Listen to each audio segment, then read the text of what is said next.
మన ప్రభువైన యేసుక్రీస్తు నామములో అందరికీ శుభములు తెలియజేస్తూ ఉన్నాను. సెప్తుయ గీసిమ ఆదివారం కొరకు ఏర్పాటు చేయబడిన దైవలేఖన భాగములు ఇర్మియా గ్రంథము 1వ అధ్యాయం 4 నుండి 10, అపోస్తుల కార్యాల గ్రంథము 17వ అధ్యాయం 22 నుండి 34, మత్తయి సువార్త 25వ అధ్యాయం 14 నుండి 30. ఈ 3 పాఠ్యభాగాల ద్వారా నేను ఏర్పరచుకున్న అంశము మంచి సేవకుని లక్షణాలు. మంచి సేవకుని లక్షణాలు. మన ప్రభువైన యేసుక్రీస్తు నామములో అందరికీ శుభాభివందనాలు తెలియజేస్తున్నాను. ప్రియులారా, ఈ 3 పాఠ్యభాగాల ద్వారా సేవకుడు ఎలా ఉండాలో మనము నేర్చుకోవాల్సిన వారిగా ఉన్నాం. ప్రభు పిలిచిన పిలుపుకు మనము ఏ విధంగా ముందుకు వెళ్ళాలి ఇర్మియా ద్వారా, ఏ విధమైనటువంటి సాక్ష్యం ఉండాలో పౌలు ద్వారా, మన జీవితము ఎలా ఉండాలి అని యేసుక్రీస్తు ప్రభు వారి ఉపమానం ద్వారా మనం నేర్చుకుంటున్నాం. ప్రభు మనలను బలా నమ్మకమైన మంచి దాసుడా అని ఆయన అప్రిషియేషన్, ఆయన యొక్క గొప్ప రివార్డును మనం పొందుకోవాలి అనే ఆలోచన చేస్తున్నప్పుడు మత్తయి సువార్త 25వ అధ్యాయం 21వ వచనంలో మంచి దాసుడా, బలా మంచి దాసుడా, నమ్మకమైన వాడా అని ప్రభు ఇస్తున్నటువంటి ఆ రివార్డ్ మంచి దాసుడని ఎవరిని అంటున్నాడు? అలా ఉండాలంటే మనం ఏమి కలిగి ఉండాలో 3 ప్రాముఖ్యమైన లక్షణాలను మనము ధ్యానం చేద్దాం. ప్రియులారా, ఎప్పుడు కూడా దేవుడు తన దాసునిగా, తన సేవకునిగా ఉండాలని, తన మాటకు లోబడి జీవించాలని తన ప్రజలను కోరుకుంటూ ఉన్నాడు. దానికి మనము కలిగి ఉండవలసిన ప్రథమ లక్షణం ఆయన వైపుకు తిరగడం. ఆయన వైపుకు తిరగడం. అదే మాట ఇక్కడ మాట్లాడుతూ ఉన్నాడు, దేవుని వైపుకు తిరుగుట. అపోస్తుల కార్యాల గ్రంథం 17వ అధ్యాయం 30వ వచనంలో పౌలు చెప్తూ ఉన్నాడు, ఆ అజ్ఞాన కాలమందు దేవుడు చూడనట్టు చూచాడు, కానీ ఇప్పుడైతే మాత్రం అంతటను అందరూ మారు మనసు పొందండి, అందరూ ఆయన వైపుకు తిరగండి. మీరు అతి దేవత భక్తి ఆరాధన చేస్తూ సృష్టికర్తను మర్చిపోతూ ఉన్నారు అని అరియోపాగు సభలో ఆయన తెలియబడిన దేవుణ్ణి మీరు ఆరాధిస్తున్నారు అనే విషయాన్ని జ్ఞాపకం చేస్తూ వారితో మాట్లాడుతూ ఉన్నాడు. ప్రియులారా, ఈరోజు దేవుని వైపుకు తిరగడం అంటే లోకాన్ని అసహించుకోవడం, లోకాన్ని వదిలిపెట్టడం. ప్రభు ఎప్పటి నుంచో ఈ మాట ప్రారంభం నుండి కూడా చెప్తున్నాడు. లేవికాండం 20వ అధ్యాయం 6వ వచనంలో లోకం వైపు తిరగతే మీరు దేవునికి విరోధి అవుతారని. అందుకే ఆయన మాట వినని వారు కూడా తిరుగుబాటు చేసినట్టుగానే అని సంఖ్యాకాండం 20వ అధ్యాయం 24వ వచనంలో ప్రభు చెప్తున్నాడు. అందుకే ప్రభు మాట్లాడుతున్నమాట, నా గద్దింపు విని నా వైపుకు తిరుగుడి. సామెతలు 1:23. నీ దేవుడైన యెహోవా తట్టుకు తిరుగుమని హోషియా ద్వారా 14వ అధ్యాయం 1-2 వచనాలలో ప్రభు మాట్లాడు. మనం ఎక్కువగా ధ్యానం చేసేది యోవేలు 2:13లో నీ హృదయములను చింపుకొని ఇప్పుడైనను మీరు మనపూర్వకంగా దుఃఖించు ఆయన వైపుకు తిరగండి అనే మాటను ధ్యానం చేస్తాం. మారు మనసు పొంది ఆయన వైపుకు తిరగండి అని మనము అపోస్తుల కార్యాల గ్రంథం 3వ అధ్యాయం 20వ వచనంలో కూడా గమనించగలుగుతాం. అరియోపాగు సభలో పౌలు ఈ మాటలను చెప్తున్నాడు. మీరు దేవుని వైపు తిరగండి, తెలియబడని దేవుణ్ణి మీరు ఆరాధిస్తున్నారు, ఆ తెలియబడని దేవుడు ఎవరో నేను మీకు పరిచయం చేస్తానని అక్కడి సాంస్కృతిక, అక్కడ ఉన్నటువంటి ఆచారాలను పద్ధతులను వినియోగించి ఆయన చాలా స్పష్టంగా తడవులాడి కనుగొనాలి అని మాట చెప్తున్నాడే. త్వరపడి ఆయన వైపు తిరగండి, మారు మనసు పొందండి, మీరు హత్తుకొని విశ్వసించండి. ఈ 17వ అధ్యాయంలో ఈ ప్రాముఖ్యమైనటువంటి విషయాలు, ఈ మాటలు మనం చూస్తూ ఉన్నప్పుడు ఎంతో గొప్ప రిజల్ట్ అనేది మనం అక్కడ ప్రారంభం నుండి చివరి వరకు ఆ వచనాలన్నీ చదివితే మనకు కనబడినట్లుగా తెలుస్తుంది. అరియోపయగు అంటే అరీసు దేవత, కొండ. ఎదెన్సు పట్టణంలో ఒక కొండ మీద వెలిసినటువంటి ఒక దేవత. అదే కొండ మీద మహాసభ కూడా ఉండేది. ఆ సభలో గనులైన వారు, ధనికులు మాత్రమే అందులో ఉంటారు. వారు ఏంటంటే ఎవరైనా దొంగతనాలు చేసినప్పుడు, నేరాలు చేసినప్పుడు వారిని విచారించడం అనేది జరిగేది. క్రమక్రమేణీ దేశ సంబంధమైన సంగతులను, నీతి విషయాలు, భక్తి విషయాలు, అంటే మతపరమైనవి కూడా దాంట్లో తీసుకురావడం అనేది మనం చూస్తూ ఉన్నాం. అలాంటి సభలో, అలాంటి చోట పౌలు మాట్లాడుతూ ఉన్నాడు వారికి. అంటే అధికారులతో మాట్లాడుతున్నాడు. అక్కడ ఉన్న వారందరినీ, అక్కడికి వచ్చిన వారందరితోనే మాట్లాడుతున్నారు. మీరు దేవుని వైపుకు తిరగండి, లోకాన్ని వదిలిపెట్టండి అని చెప్పినటువంటి సందర్భం మనం చూస్తూ ఉన్నాం. అలా చెప్పినప్పుడు కొంతమంది ఏ విధంగా అక్కడ ఉన్నవారు రెస్పాండ్ అయ్యారో మనం 4 రకాల గ్రూపులను మనం చూస్తూ ఉన్నాం. మొదటి గ్రూపు అపహాస్యం చేసినటువంటి గ్రూపు 32వ వచనంలో మనం చూస్తాం. రెండో వారు ఇంకొకసారి ఈ మాటలు వినాలి అని ఆశపడిన వారు, వీటిని ఇంకొకసారి విందుమని వారు చెప్పారు. అది రెండో గ్రూపు. మూడో వారు మాత్రం అక్కడ నుండి వెళ్ళిపోయిన వారు మనకు కనబడతారు. నాలుగో గ్రూపు వారు కొందరైతే హత్తుకుని విశ్వసించారు. వారు తిరిగారు, దేవుని వైపు తిరిగారు, లోకాన్ని వదిలిపెట్టారు. అందులో ప్రాముఖ్యంగా అలా తిరిగిన వారిలో అరియోపగీతుడైన దియోనుసియు, ఆ సభికుడైనటువంటి దియోనుసియు, ధమరి అనేటువంటి స్త్రీ, మరికొందరు కూడా ఉన్నట్టుగా చూస్తూ ఉన్నాం. మరి నీవు ఏ గుంపులో ఉన్నావు? అపహాస్యం చేసే గుంపులో ఉన్నావా? లేకపోతే మరలా వినేవారిగా మాత్రమే ఉన్నావా? లేకపోతే వదిలి వెళ్ళిపోయేవాడిని ఉన్నావా? లేకపోతే హత్తుకుని విశ్వసించి దేవుని వైపు తిరిగిన వాడిని ఉన్నావు? తడవులాడి త్వరపడి ఆయన కనుక్కో, మారు మనసు పొందు, హత్తుకుని విశ్వసించు. అదే దేవుని వైపు తిరగడం. దేవుని వైపు తిరిగినటువంటి నీవు దేవుని వైపు తిరిగి మన జీవితాలలో ఖచ్చితంగా దేవునికి నమ్మకంగా ఉండాలి. చాలామంది మారు మనసు పొందుతారు, బాప్తిసం తీసుకుంటారు, దేవుళ్ళలోకి వస్తారు, కానీ నమ్మకంగా జీవించరు. దేవునితో కలిసి ఉన్నటువంటి పనివానికి ప్రభువు ఒక బాధ్యతనిస్తాడు. ఎప్పుడైతే నువ్వు దేవుని దగ్గరికి వస్తావో దేవుడు నీకు ఒక బాధ్యతనిస్తాడు. అక్కడ కూడా తలాంతులపమానం పరలోక రాజ్యాన్ని గురించి వివరిస్తూ ఆయన అన్నాడు, బలా నమ్మకమైన మంచి దాసుడు అని ఎవరితో చెప్పాడంటే నమ్మకంగా ఉండిన వానికి. దేవుని వైపు తిరిగిన నీవు దేవునితో నమ్మకంగా ఉండాలి, దేవునికి నమ్మకంగా జీవించాలి. అలా ఉన్నవారు బలా నమ్మకమైన మంచి దాసుడు అని రివార్డు పొందుకుంటారు. మత్తయి సువార్త 25:21 వచ్చిన దేవునికి నమ్మకం ఉన్న మోషేని చూడండి. నా ఇల్లంతటిలో నమ్మకమైన వాడు. సంఖ్యాకాండం 12:7. అక్కడ అహీమెలెకు సౌలుతో దావీదు గురించి చెప్తా ఉన్నాడు. నమ్మకస్తుడైనటువంటి వాడు దావీదు వంటి వాడు నీ సేవకులలో ఎవడైనా ఉన్నాడా అని చెప్తున్నాడు, సాక్ష్యం చెప్తున్నాడు దావీదు గురించి. సమూయేలు మొదటి గ్రంథం 22:14 వచ్చిన ఎదేను, మిన్యామీను, యోషువ, షమాయ, అమర్య, షకన్య అను వారందరూ కూడా నమ్మకమైన వారు. వారు ద్వార పాలకులుగా దేవుని దగ్గర నియామకం చేయబడ్డారు. చూడండి, మనము దినవృత్తాంతాలు 2వ గ్రంథం 31:15 వచనంలో మనం చూస్తాం. నమ్మకంగా ఉన్న వారికి దీవెనలు మెండుగా కలుగుతాయని సామెతలు 28:20లో చాలా స్పష్టంగా మనకి వాక్యము గుర్తు చేస్తుంది. నమ్మకమైన వాడుగా ఉండడం అనేది అవశ్యం. గృహ నిర్వాహకత్వం గురించి పౌలు కొరింథీ సంఘానికి మొదటి లేఖ రాస్తూ 4:2 వచనంలో చెప్తున్నాడు కదా. అందుకే ఇజ్గియా కూడా నమ్మకంగా పనిచేశాడు. అలా నమ్మకంగా ఉన్నంత కాలము దేవుడు ఇజ్గియాను ఆశీర్వదించాడు. దినవృత్తాంతాలు 2వ గ్రంథం 31:20 వచనం. ప్రియులరా, అన్ని విషయాల్లో కూడా మనం నమ్మకంగా ఉండాలని పౌలు ఆత్మీయ కుమారుడైన తిమోతితో మాట్లాడుతూ చెప్తున్నాడు కదా. తిమోతికి రాసిన మొదటి పత్రిక 3:11 వచనము, ప్రభువే ప్రత్యక్షీకరణ గ్రంథంలో నీకు కలిగింది మరణం వరకు నువ్వు నమ్మకంగా ఉండు, అప్పుడు నీకు జీవ కిరీటాన్ని ఇస్తానని ప్రభు ప్రకటించాడు కదా. ప్రకటన గ్రంథం 2:10 వచనం. దేవునితో నీవు నమ్మకంగా ఉన్నప్పుడు నీ జీవితంలో జీవ కిరీటాన్ని పొందుకుంటావు. అట్టి ఆశీర్వాదము పరలోక రాజ్యంలోనికి నిన్ను చేరుస్తుంది అనే విషయాన్ని నువ్వు మర్చిపోకూడదు. నమ్మకమైనటువంటి ఫెయిత్ఫుల్గా దేవుడు నిన్ను ఆయన ఎంతైనా నమ్మదగినవాడు. ఆయన నమ్మకత్వాన్ని ఎప్పుడూ ఆయన మన ఎడల కనబరుస్తూనే ఉన్నాడు. మరి నీవు దేవునికి నమ్మకంగా ఉంటున్నావా లేదా? నిన్ను నీవు పరిశీలన చేసుకోవాలి, నిన్ను నీవు ఆలోచించుకోవాలి.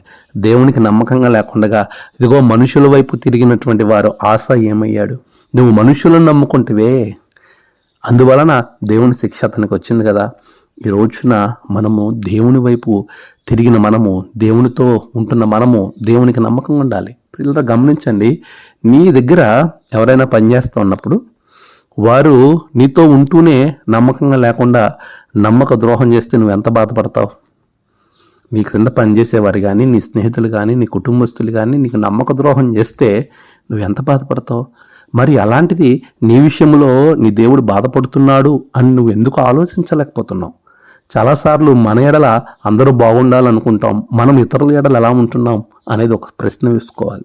నమ్మకంగా జీవించాలి ప్రియులారా. ఎప్పుడైతే నువ్వు నమ్మకత్వాన్ని కోల్పోతావో దేవుని ఆశీర్వాదాలు కోల్పోతావు.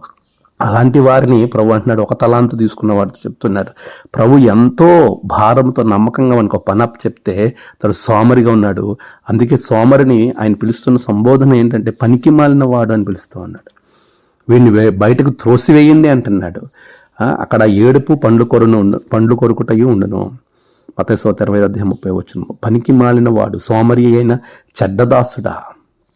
ఈరోజు దేవునికి నమ్మకంగా లేకపోతే పనికి మాలిన వాడా అని పిలుస్తాడు. అదే దేవునికి నమ్మకంగా ఉంటే నీవు నమ్మకమైన వాడివి, మంచి దాసుడివి, యజమానుని యొక్క దానిలో నీవు పాలిభాగస్తుడిగా ఉండు అని చెప్తా ఉన్నాడు. యజమానుని దగ్గరకు నువ్వు పాలిభాగస్తుడిగా ఉంటావు. బలా నమ్మకమైన మంచి దాసుడా, వెల్ డన్ మై సర్వెంట్ అని, గుడ్ సర్వెంట్ అని ప్రభు పిలుస్తాడు. కొంచెములో నమ్మకంగా ఉన్నావు గనక అనేకమైన వాటి మీద నియమించుదను, నీ యజమాని సంతోషంలో పాలు పొందుము అని ప్రభు ఒక అప్రిషియేషన్ ఇస్తున్నాడు. ప్రియులారా, కొంచెంలో నమ్మకంగా ఉండాలి. దేవుడు మనకిచ్చే చిన్న పనుల్లో నమ్మకం ఉన్నప్పుడు మనము దేవునితో కలిసి ఆయన సంతోషంలో పాలు పొందుకునే భాగ్యంలోనికి ప్రవేశిస్తాం. ప్రియులారా, ఎవరయ్యా మంచి దేవుని యొక్క దాసుడుగా ఉండాలి అంటే ఏం చేయాలి? దేవుని సేవకునిగా ఉండాలంటే ఏం చేయాలి? ప్రతి విశ్వాసి అలాంటి దేవుని మంచి సేవకునిగా దేవుని యొద్ద నుండి అభినందనలు పొందుకోవాలంటే ఏం చేయాలో, మొదటిది దేవుని వైపుకు తిరగాలి. మారు మనసు బాప్తిసం ప్రభువులో. తర్వాత దేవుని వైపు తిరిగి దేవునితో ఉంటున్న నీవు దేవునికి నమ్మకంగా ఉండాలి. ఆయన ఇచ్చిన ప్రతి పనిలో నమ్మకంగా ఉండాలి. మూడోది, ఆయన కొరకు పనిచేస్తూ ప్రతి చోటకు మనము ఆయనతో నమ్మకంగా ఉంటూ ఆయన కొరకు వెళ్ళాలి. అదే ప్రభు ఇర్మియాతో చెప్తా ఉన్నాడు, ఇదిగో నేను నిన్ను ఏర్పరచుకున్నాను. 9వ వచనంలో ఆయన చెప్తూ ఉన్న మాటలను మీరు చూస్తుంటే 7 నుంచి చదువుతాం. నేను నిన్ను పంపు వారి యొద్దకు నీవు పోవలను, నీకు ఆజ్ఞాపించిన సంగతులన్నీ చెప్పవలను. వారికి భయపడవద్దు, నిన్ను విడిపించుటకు నేను నీకు తోడై ఉన్నాను. ఇదే యెహోవాకు. అప్పుడు యెహోవా చెయ్యి చాపి నా నోరు ముట్టి ఇలాగ సెలవిచ్చాను, ఇదిగో నేను నీ నోట నా మాటలు ఉంచి ఉన్నాను. ప్రియులారా, మొదటిగా ఆయన వైపు తిరగాలి. తిరిగిన నీవు ఆయనతో నమ్మకంగా ఉండాలి. ఆయనతో నమ్మకంగా ఉంటూ ఆయన కొరకు వెళ్ళాలి. ఆయన కొరకు వెళ్ళడానికి ఇష్టపడినాము. Go and spell gospel. ఆయన కొరకు వెళ్ళే వారంగా ఉండాలి. ఆయన గురించి సాక్ష్యం చెప్పడానికి బయటకు వెళ్ళే వారంగా ఉండాలి. మన జీవితమే ఒక సాక్ష్యంగా ఉండాలి. ఇర్మియాను దేవుడు అందుకే పిలిచాడు, నేను ఎక్కడికైతే పంపాలని అనుకుంటున్నానో ఆ పంపాలనుకున్న ప్రతి చోటకి నువ్వు వెళ్ళాలి. వెళ్ళి నువ్వేం చేయాలి? 10వ వచనంలో ఉంటాడు, పెళ్ళగించుటకు, విరగొట్టుటకు, నశింపచేయుటకును, పడద్రోయుటకును, కట్టుటకును, నాటుటకును నేను ఈ దినము నా జనముల మీదను రాజ్యముల మీదను నిన్ను నియమించి ఉన్నాను. జనములు రాజ్యములు అంటే ప్రభుత్వాన్ని కూడా ప్రభు ఏర్పాటు చేసుకున్నాడు. ప్రతి విషయంలో కూడా నువ్వు చేయాల్సింది ఏంటంటే, నేను ఏదైతే చెప్తున్నానో, నశింపజేసేటప్పుడు, పడద్రోయేటప్పుడు, కట్టేటప్పుడు, నాటేటప్పుడు, ఇవన్నీ కూడా విరగొట్టడం, పెళ్ళగించడం, ఇవన్నీ నువ్వు చేయటానికి నేను ఎక్కడికైతే నిన్ను పంపుతానో అక్కడికల్లా నువ్వు వెళ్ళాలి. Go and spell gospel. పిల్లరా, జనవరి 31 మనము గోదావరి సినళ్ళ సువార్త దినోత్సవ వేడుకను జరుపుకున్నాం. ఎన్నో గొప్ప కార్యాలను మనం తలంచుకున్నాం. అలాంటి గొప్ప కార్యాలను మనం జరుపుకుంటూ ఉండగా దేవుని యొక్క చిత్తములో జనవరి 31వ తారీఖున జరిగిన ఈ అద్భుతమైన కార్యంని జరిగించిన మహనీయుడు ఫాదర్ లూయిస్ పి మెన్నో వ్యాలెట్. ఆయనను ఆ గొప్ప మహనీయుని మనం ధ్యానం చేస్తున్నాం. జనవరి 31, 1844 రాజమండ్రి ప్రాంతంలోనికి ఆయన కాలు మొదటిగా మోపి సువార్త ప్రకటించినటువంటి రోజు జనవరి 31. జనవరి 31న ఆయన సువార్తను ప్రారంభించాడు. ఎక్కడి నుండో దేవుని సువార్తను ప్రకటించడానికి ఇక్కడికి వచ్చాడు. ఆయనతో కలిసి ఫాదర్ హయ్యర్ గారు ఇద్దరు కలిసి, ఫాదర్ హయ్యర్ గారు, ఫాదర్ వ్యాలెట్ ఇద్దరు కలిసి అనేక ప్రాంతాలు తిరిగి దేవుని సువార్తను ప్రకటించారు. ఆ ఫలాలు నేడు మనము అనుభవిస్తూ ఉన్నాం. ప్రియులారా, దేవుని సువార్త ప్రకటనలో మనం ముందుకు వెళ్ళే వారికి ఉండాలి. సాగులు చెప్పేవారు కూడా, అయ్యో నేను వెళ్ళలేను, నేను బాలుడినే అని ఇర్మియా చెప్పాడు. చాలాసార్లు మనం ఏమనుకుంటామంటే నా శక్తికి మించి అది ఉంటుంది. ఈయన కూడా అదే అంటున్నాడు, నా శక్తి చాలదు, నువ్వు అలా అనవద్దు, బాలుడిని అనవద్దు, నేను నిన్ను పంపుతున్నాను, శక్తి సరిపోదనద్దు. చాలామంది నేను పలానా చోట చేయలేను, అక్కడికి వెళ్ళలేను, ఇక్కడికి వెళ్ళలేను, వీళ్ళతో మాట్లాడలేను, వాళ్ళతో మాట్లాడలేను అని అనుకుంటూ తమను తామును డిగ్రేడ్ చేసుకుంటుంటారు. కానీ ప్రభు నిన్ను పంపట్లేదు, నీతో పాటు ఆయన వాక్కును పంపుతూ ఉన్నాడు. ఆయన వాక్కును పంపించడానికి నిన్ను వాడుకుంటున్నాడు, అంతే, నిన్ను పంపట్లేదు ప్రభు. చాలామంది నన్ను పంపుతున్నాడు అని అనుకుంటున్నాం, మనల్ని పంపట్లేదు. ఎవరైనా కానీ, అది సేవకుడు కావచ్చు, ఒక సంఘ పెద్ద కావచ్చు, విశ్వాసి కావచ్చు, దేవుని కొరకు నిలబడేటువంటి వారు ఎవరైనా కానీ ప్రభు నిన్ను పంపట్లేదు. నిన్ను ఎందుకు పంపుతున్నాడో అక్కడ చెప్తున్నాడు. ఇర్మియా, నేను నిన్ను పంపే కారణం ఒకటి ఉందయ్యా, నిన్ను అధికారుల దగ్గరికి లేదా ప్రజల దగ్గరికి ఎందుకు పంపుతున్నానంటే దీనికోసం పంపుతున్నాను, పెళ్ళగించడానికి పంపుతున్నాను, విరగొట్టడానికి పంపుతున్నాను, నశింప చేయడానికి, పడద్రోయడానికి, అంటే నాకు వ్యతిరేకంగా ఉన్న వారన్నిటినీ చేయడం మాత్రమే కాదు, కట్టడానికి, నాటడానికి కూడా పంపుతున్నాను. ప్రభు ఒక ఉద్దేశం కొరకు నిన్ను పంపుతున్నాడు తప్ప నిన్ను ఊరకనే ఏదో మనం వెకేషన్కి వెళ్ళినట్టుగా, ఏదో సరదాగా విండో షాపింగ్కి వెళ్ళినట్టుగా ఆయన మనల్ని పంపట్లేదు. ఒక ఉద్దేశంతో పంపుతున్నాడు. ఆ ఉద్దేశము నీ ద్వారా నెరవేరబడాలని ఆయన నిన్ను పంపుతున్నాడు. Go and spell, not only go. చాలాసార్లు కేవలం వెళ్ళటం గురించి ఆలోచిస్తాం కానీ మనం ఎందుకు నన్ను దేవుడు వెళ్ళమన్నాడు అనేది ఆలోచిస్తే అసలు భయము లేకపోతే శక్తి, ఈ రెండింటి గురించి ఎప్పుడూ ఆలోచించాం. ఇర్మియా భయము, శక్తి, నా క్యాపబిలిటీ ఏంటి, నేను ఎందుకు అక్కడికి వెళ్ళగలనా అని రెండింటి గురించి ఆలోచించడం మొదలుపెట్టాడు. ప్రభు నోరును ముట్టాడు, ఇదిగో నా మాటలు ఉంచుతున్నానన్నాడు, నీకు శక్తి సరిపోద్ది, నువ్వు వెళ్ళు, నేను మాట్లాడతానని పంపించాడు. ఇర్మియా ఎంత గొప్ప ప్రవక్త అయ్యాడనంటే నేను బాలుడును అనేటువంటి ఇర్మియా విలాప ప్రవక్తగా మార్చబడ్డాడు. దేవుని కొరకు అంత గొప్ప ప్రవక్తగా మార్చబడ్డాడు. అనేకుల కొరకు విలపించే ప్రవక్తగా మార్చబడ్డాడు. విలాప వాక్యముల ద్వారా ఇర్మియా చెప్పిన ప్రవచనాలను, ఇర్మియా చూపిన ధైర్య సాహసాలను మనం చూస్తే అద్భుత రీతిగా మనకి కనబడతాయి.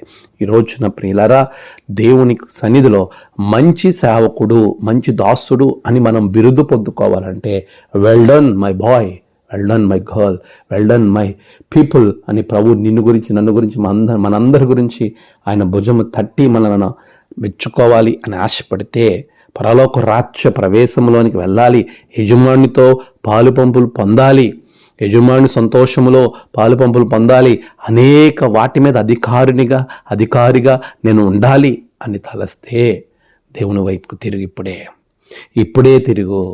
రెండవది, దేవునితో నమ్మకంగా ఉండు. మూడవది, దేవుని కొరకు నువ్వు ముందడుగు వెళ్ళి ప్రకటించు. ప్రభు కొరకు సాక్షిగా ఫాదర్ హయ్యర్ కాదు, ఫాదర్ వ్యాలెట్ గారు, అనేక మంది భక్తులు, కేవలం లూథరన్ మిషనరీసే కాదు, ఈ ప్రపంచ క్రైస్తవ చరిత్రను మనం చూస్తున్నప్పుడు ప్రతి దేశంలో కూడా ఒక మిషనరీ చేసిన తెగువ, వారు చూపిన త్యాగం, వారు చేసినటువంటి పరిచర్య కారణంగా ఈరోజు ప్రపంచమంతా క్రైస్తవ్యం విస్తరించబడ్డది. ఎప్పుడో కొన్ని వేల సంవత్సరాల క్రితం భారతదేశానికి తోమా వచ్చాడు. ఆ రోజు ఆయన రాబట్టి, హతసాక్షి అవ్వబట్టి ఈరోజు ఆ బీజం మహావృక్షమై శాఖోపశాఖలుగా భారతదేశం అంతటా క్రీస్తు సువార్త ప్రకటింపబడ్డానికి ఆనాటి ఆ మహాభక్తుని త్యాగం కాదా? ప్రియులారా, ఈరోజు దేవుడు నిన్నంటున్నాడు, నా కొరకు నువ్వు వెళ్ళు, ప్రకటించు, ప్రభు కొరకు సాక్షిగా నిలబడు. పౌలు నిలబడ్డాడు, అనేక మంది భక్తులు నిలబడ్డారు, ఫాదర్ వ్యాలెట్ గారు నిలబడ్డారు. అందుకే లూథరన్ సంఘములో గోదావరి శరణుల సువార్త దినోత్సవ వేడుకను మనం అత్యంత వైభవంగా జరుపుకోవడానికి వీలు కలిగింది. అలాంటి అద్భుతమైనటువంటి సువార్త ప్రకటనలో మనము పాలిభాగస్తులై ఎవరో ఒకరికి నువ్వు ఒక తీర్మానం చేసుకో, మరలా వచ్చే ఏట గోదావరి సినడుల లేకపోతే మన ఏఈఎల్సి సువార్త దినోత్సవం నాటికి ఎక్కడైనా సరే, ఏ జిల్లావారైనప్పటికీ, కేవలం గోదావరి సినడులనే కాదు, ఏఎల్సి అనే కాదు, ఏ సంఘమైనప్పటికీ మరలా వచ్చే జనవరి నాటికి నేను ఒక ఆత్మను దేవుని మందిరానికి నడిపించాలి, లేక ఒక ఆత్మను రక్షించాలి. ఇదిగో అరియోపయోగ సభ, విగ్రహారాధనతో నింపబడినటువంటి సభ, పరిస్థితులు అనుకూలించినటువంటి చోటకి పౌలు వెళ్ళి వారి సంస్కృతిని, అక్కడున్నటువంటి పరిస్థితిని, తెలియబడని దేవుడు అని వారు ఏ దేవుడైతే మొక్కుతున్నారో ఆ దేవుణ్ణి పరిచయం చేయడానికి, క్రీస్తును ప్రకటించి ఆ సభలోని వ్యక్తినే మార్చగలిగిన శక్తిమంతుడిగా పౌలు ఎలా మారాడు? దేవుని సహాయంతో కాదా? ఈరోజు ప్రభు ఇర్మియాకి ఇచ్చిన సహాయము, పౌలుకి ఇచ్చిన సహాయము నీకు ఇవ్వటానికి సిద్ధంగా ఉన్నాడు. అయితే ఆయన నీకు ఇచ్చిన పనిని నీవు ప్రారంభించు. ఒక అడుగు ముందుకు వేయి. 5 తలాంతులు మరొక 5 తలాంతులుగా దేవుడు మారుస్తాడు. ఆశీర్వాదం నీకు ఇస్తాడు. ఒక అడుగు ముందుకు వేయి. దేవుని కొరకు నిలబడు. ఇప్పుడే, ఈ క్షణమే ప్రభు కొరకు సాక్షిగా ఉండాలని ఒక తీర్మానం చేసుకో. ముందుకు కొనసాగు. ప్రభు నిన్ను పిలుస్తూ ఉన్నాడు. ఆయన అంటున్నాడు, బలా నమ్మకమైన మంచి దాసుడా, దాసురాలా. అట్టి ఆశీర్వాదం దేవుడు మీకు, మీ ద్వారా మీ కుటుంబానికి, సంఘానికి అనుగ్రహించునుగాక. ఆమేన్. ప్రార్థన. సర్వోన్నతుడ గొప్ప దేవ, మా సంఘమును బట్టి నీకు వందనాలు. స్వార్థిక సంఘము తండ్రి, సార్వత్రిక సంఘాన్ని బట్టి నీకు వందనాలు. ఏ సంఘములోనైనా ఆ సంఘ స్థాపన కొరకు కష్టపడిన ప్రతి విశ్వాసిని, ప్రతి మిషనరీని, ప్రతి సువార్థికుని, ప్రతి సేవకుని, ప్రతి విశ్వాసిని దీవించండి. ఆంధ్ర ఎన్నికల లూథరన్ సంఘం గోదావరి శివనల దినోత్సవ వేడుకను జనవరి 31 అత్యంత వైభవంగా, ఘనంగా మాత్రమే కాదు, చారిత్రాత్మకంగా సంఘటన గుర్తు చేసుకోవడం మాత్రమే కాదు, వారి త్యాగాలను మననం చేసుకుంటూ ఆ స్ఫూర్తితో మేము ముందుకు వెళ్ళే కృప మాకు దయచేస్తున్నందుకు వందనాలు. సంఘమును దీవించండి. ప్రభువు రాకడలో ఎత్తబడే సంఘంగా ఉంచండి. నీ ఆశీర్వాదాల నుండి నీ వైపుకు తిరిగి నీతో నమ్మకంగా ఉండి నీ కొరకు ముందుకు వెళ్ళే ఆశీర్వాదము, అనేక ఆత్మల సంపాదన బిడలకు దయచేయమని క్రీస్తు పెరట అడిగి వేడుకొంచున్నాం తండ్రి. ఆమేన్. తండ్రి, కుమార, పరిశుద్ధాత్మ త్రియేక దేవుని ఆశీర్వాదం, దీవెన మీకు తోడుగా ఉండి నడిపించునుగాక. ఆమేన్.